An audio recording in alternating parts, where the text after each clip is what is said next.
How to fix song currently unavailable on Instagram. Hi, I'm Grace, and for today's video, I will show you how to fix song currently unavailable on Instagram. Before we get started, if you're new to our channel, please make sure to hit like and subscribe to be updated for our new releases. And without further ado, let's get into it. Step 1. Region blocked. One of the reasons that you encounter this error is that the song might not be available in your country. If it isn't available in your country yet, then you will have to wait until it's actually available. Step 2. Updates. Go to the App Store, then search for Instagram. From there, you will see if the app needs to be updated.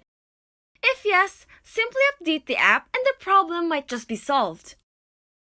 And that's it! That is how you fix song currently unavailable on Instagram.